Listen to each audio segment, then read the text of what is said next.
Who Not How? The Formula to Achieve Bigger Goals Through Accelerating Teamwork, by Dan Sullivan and Drive. Benjamin Hardy. Introduction. He was the greatest basketball player on the planet. No one could touch him.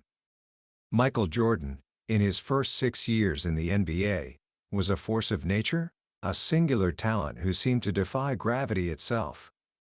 He was winning scoring titles, MVP awards, and the hearts of fans everywhere.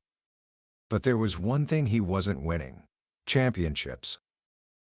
Year after year, the Chicago Bulls would make it to the playoffs, and year after year, they would fall short. Michael could score 40, 50, even 60 points a night, but it wasn't enough. He was the ultimate how. He knew how to score, how to defend, how to win his individual matchups. But the question that haunted the entire city of Chicago was, how can we win a championship? And for years, Michael's answer was to try harder, to practice more, to push himself beyond human limits. But it wasn't working. It was clear that Michael Jordan, the most talented player in the world, could not do it by himself. He had mastered the how, but he was missing the most important piece of the puzzle. He was missing the who. That's the journey we're going on today. We're going to explore a simple, yet world-altering idea from the brilliant book, Who Not How, by Dan Sullivan and Drive. Benjamin Hardy. This isn't just a book about business or teamwork. It's a fundamental shift in how you see your goals, your limitations, and your own potential. By the end of our time together, I promise you'll understand the single most powerful question you can ask to unlock a future bigger than you ever thought possible. It's the secret that separates those who struggle and burn out from those who achieve extraordinary things with a sense of freedom and joy. It's the difference between asking how and asking who. Book summary. Most of us, from the time we're very young, are trained to ask one question when we face a challenge or a dream: how do I do this?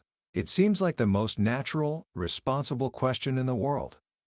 If you want to build a website, you ask, how do I code? If you want to get in shape, you ask, how do I create a workout plan?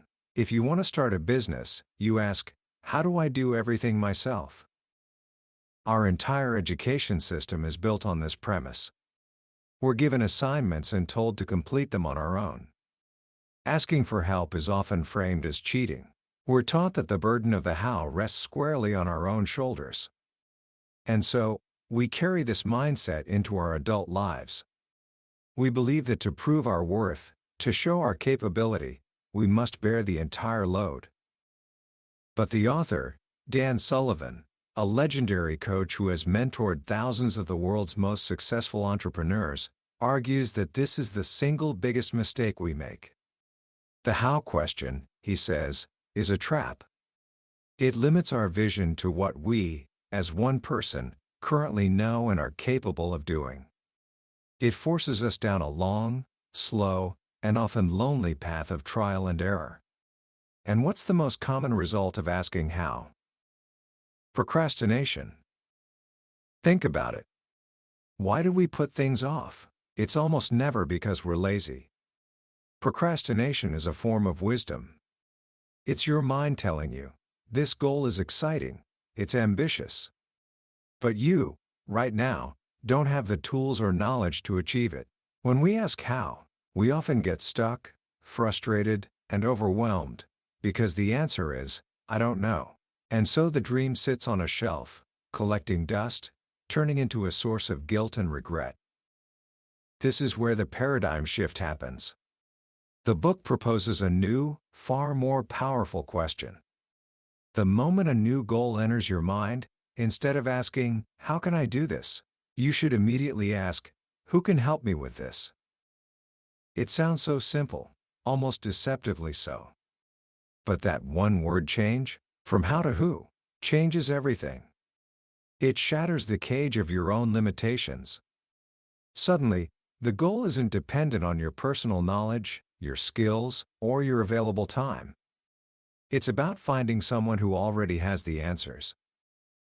Let me tell you a story from the book that makes this crystal clear.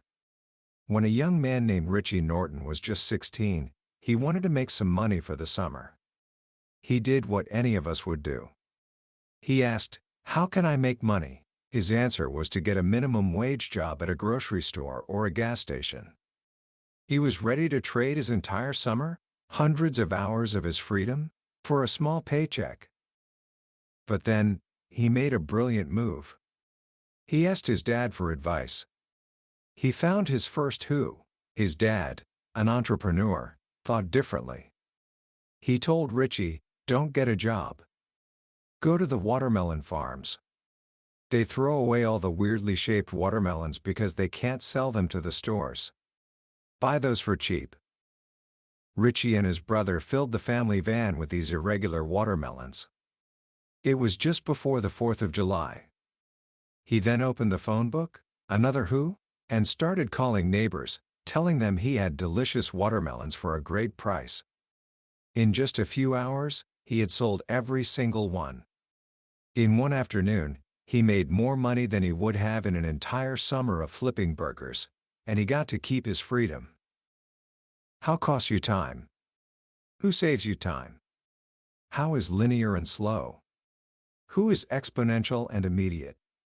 By finding a who, Richie instantly gained access to knowledge, a strategy, and a perspective he never would have come up with on his own.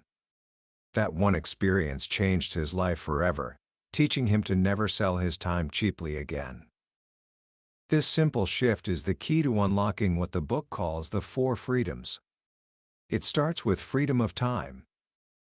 Most people, especially high achievers, believe they are working a zillion hours a week because they have to. A woman named Sharon Duncan was one of them. She was ambitious, successful, but completely burned out. Her stress was through the roof, and she had no time for anything, especially not for her aging mother, who was a huge baseball fan. Then she got coached by Dan Sullivan, who taught her the who not how principle. A light bulb went off. She had a new, deeply compelling why. She wanted to take her 82-year-old mom on a trip to see baseball games across the country. But how could she possibly do that? Her old mindset would have said it was impossible. Her new mindset asked, "Who can do the work that is draining all my time?" She hired one person, a practice manager, to take over the tasks that were stressing her out. Just one who. And in an instant, she freed up 500 hours a year. That's the equivalent of 3 full months of work. Her stress plummeted. Her vision expanded. And most importantly, she and her mom went to countless baseball games, even attending every single game of the World Series together. She created priceless memories that wouldn't have existed if she had stayed stuck in the how trap. You see, time is the foundation for everything else. Once you start buying back your time by investing in whos, you unlock the second freedom, freedom of money. This is where many people get stuck. They think, "I can't afford to hire anyone." But the book argues that this is backward thinking. It's a cost mindset, not an investment mindset. You don't hire a who with the money you have. You hire a who to create the money you want. Let's look at the story of Carl Castledine. He started his own company and, like most entrepreneurs, worked insane hours. He knew his company needed a better website, so he decided to learn how to code himself. For months, he stayed up all night, neglecting his role as CEO, to build a website. He was exhausted and his business was suffering. Finally, at his breaking point, he asked a web developer how much it would cost. The answer? About £1,200. Carl was stunned. He had wasted hundreds of hours of his time that, as a CEO, was worth far, far more than that, to save a small amount of money. The opportunity cost was massive. Years later, he made the same mistake with his sales team. He managed it himself for 7 years. When he finally hired a professional sales manager, a who, the company's profits went up by £2.5 million in the first year alone. The manager's salary was £120,000. It wasn't a cost, it was the best investment he ever made. Not hiring that who years earlier had cost him over £15 million in potential profit. When you invest in a who, you're not just delegating tasks. You're freeing up your mind. The book talks about decision fatigue, the idea that our brains get tired from making countless small decisions all day. When you're worried about scheduling, answering emails, or fixing the air conditioner, your mind is caged. You don't have the mental space to think big, to be creative, to innovate. An attorney named Jacob Monty realized he was wasting 90 minutes a day just driving to and from work, dealing with traffic, finding parking, and feeling stressed. He started using Uber. That 90 minutes was now spent preparing for high-stakes meetings, making important calls, or just thinking. The small cost of the Uber ride generated a 10x or even 100x return because he showed up to his meetings prepared, calm, and focused. His income soared because he freed his mind. This leads us to a profound statement from the book. If you have enough money to solve a problem, you don't have a problem. A man named Wes Sierk learned this lesson the hard way. He had just sold his company for a huge sum of money. He was a millionaire. A few weeks later, his air conditioner broke. The quote for a new one was $7,900. Wes thought, "That's too much. I used to be a contractor. I can rig something up myself and save a few $1,000s." He decided to climb onto his roof on a sweltering hot day to install a box fan. The next thing he knew, he was on the concrete below. He had fallen, cracked his skull, and ended up in a coma for 2 days. For 2 months, he was bedridden, terrified he might never be the same. And the one thought that haunted him over and over was Dan Sullivan's phrase, "If you have enough money to solve a problem, you don't have a problem." He had plenty of money. The broken air conditioner was not a real problem. His how mindset created a life-threatening one. He almost died to save a few bucks, because he was still thinking in terms of cost, not investment. Once you have freedom of time and freedom of money, you can pursue the third, and perhaps most important freedom of relationship. This isn't just about having more friends. It's about consciously choosing who you surround yourself with. As your goals get bigger, you need better who's. You need mentors, collaborators, and a team that elevates you. But it also means you have the freedom to say no to the wrong people. The book tells the incredible story of Chad Willardson, who runs a wealth management firm. He got a referral for a potential new client who had just sold his business for $100 million. This was a massive opportunity. But from the very first phone call, the man was abrasive, condescending, and incredibly demanding. He wanted Chad's team to bend all their rules and essentially told them how to do their jobs. Chad's team felt disrespected, but they told him they would deal with it because the client was so big. Over the weekend, Chad thought about it. He could take the money, but at what cost? The morale of his team? The culture of his company? His own peace of mind? He made a courageous decision. He called the man back and said, "Thank you for the opportunity, but we don't feel it's a great fit." He turned down a $100 million client. The man was shocked and angry, but Chad felt empowered. He had chosen his team and his values over a massive paycheck. His team's trust and confidence in him soared. He was practicing freedom of relationship. He was being the buyer, not the seller, in his own life, choosing who gets to be a part of it. This freedom isn't about being arrogant. It's about creating transformational relationships, not transactional ones. Joe Polish, called the most connected man in business, has a simple philosophy for this. Before he connects with anyone, he doesn't ask, "What's in it for me?" He asks, "What's in it for them?" He does his homework and finds a way to provide real, genuine value first. That's how you build relationships with incredible people. You become a valuable who for them. It's a two-way street. Delegation is not exploitation, it's collaboration where everyone wins. This all culminates in the fourth and final freedom, freedom of purpose. Your purpose is your why. It's what you live for.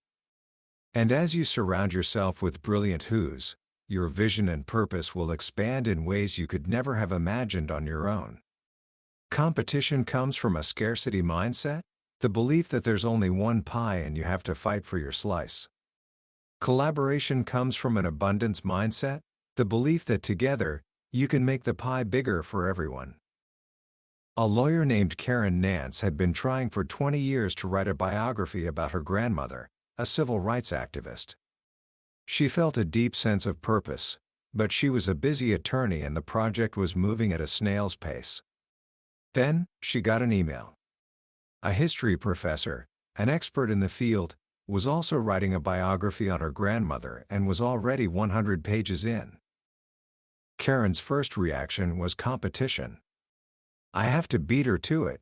I won't share any of my family's private information. She was stressed, anxious, and stuck in the how trap. But then she realized, wait a minute. This professor is the perfect who. She reached out and proposed they co-author the book. The professor was ecstatic. Suddenly, Karen's burden was lifted. The book would now be written faster.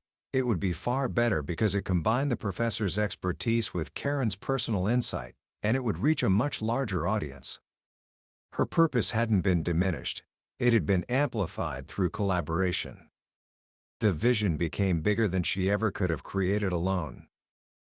This is the ultimate magic of who not how. It's not just about getting more done. It's about becoming more than you could ever be on your own. The book shares the story of J.R.R. Tolkien and C.S. Lewis. Most people think of them as lone geniuses, but the truth is, without each other's encouragement and feedback, The Lord of the Rings and the Chronicles of Narnia might never have been completed. They were each other's most important who. Lewis gave Tolkien the confidence that his private hobby could be something more. Tolkien helped guide Lewis back to the faith that would inspire his greatest works. Their purpose expanded because they had each other. Ultimately, the goal is to be a hero to the people you work with and the people you serve. Mary Miller, the CEO of a janitorial company called Janko, embodies this. In an industry with a 400% turnover rate, her company is just 15%. Why? Because she asked her employees, her whos, what their biggest struggles were. The answer was transportation. So, the company partnered with local services to provide free transportation. They invest in their employees' dreams, helping them with education and personal development. They aren't just cleaning toilets, they are part of a company that is helping them build a better life. Just like the famous story of the janitor at NASA who, when asked what he did, replied, "I'm helping put a man on the moon." When you give people a purpose, they do their best work. The entire Strategic Coach Company, founded by Dan Sullivan and his wife Babs, is a testament to this principle.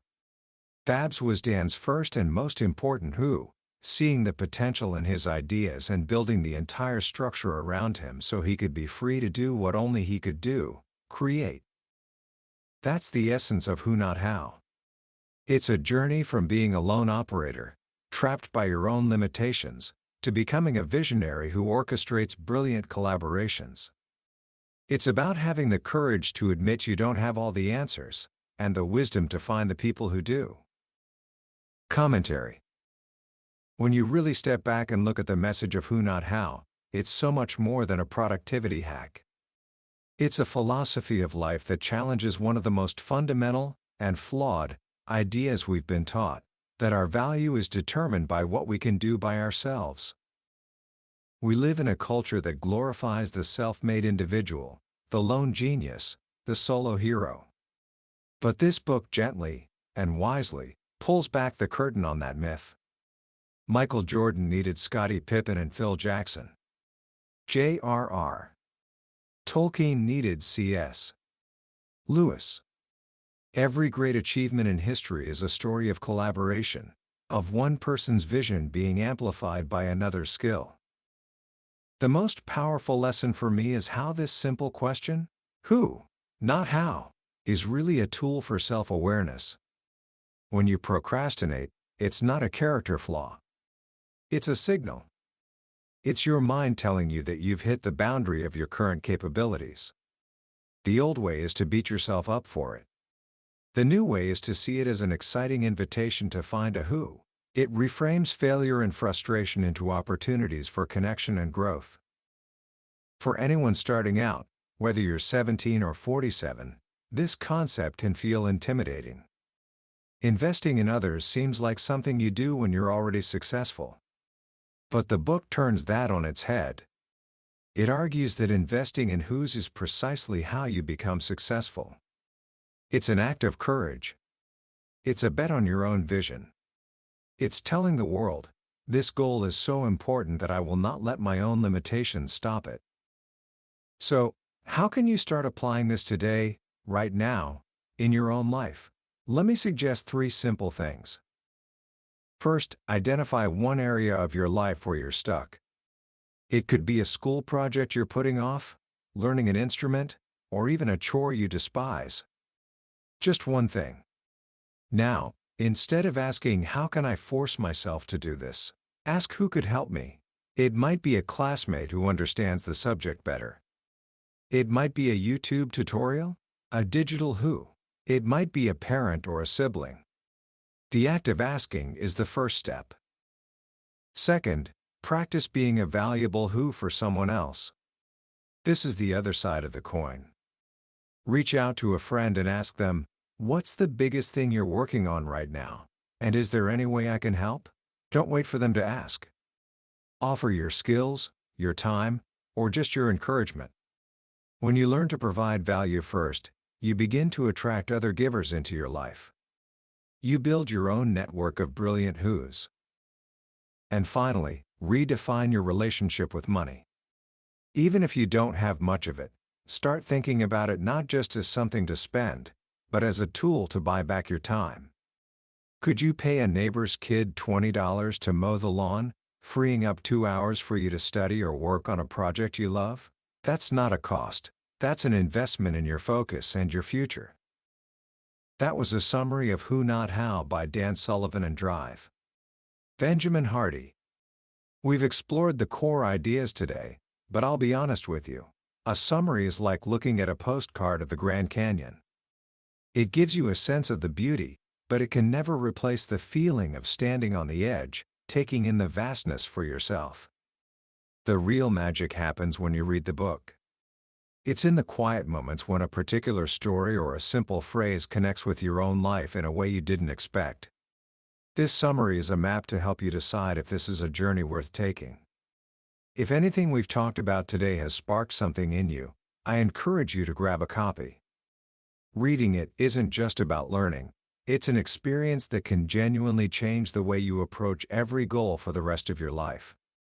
A link to the book is in the description. Also, if you found this journey valuable, please take a moment to hit that like button and subscribe to the channel. That way, you won't miss our next exploration into another life-changing book from the billionaire's bookshelf. Your support allows us to keep growing together, one idea at a time. Thank you for listening.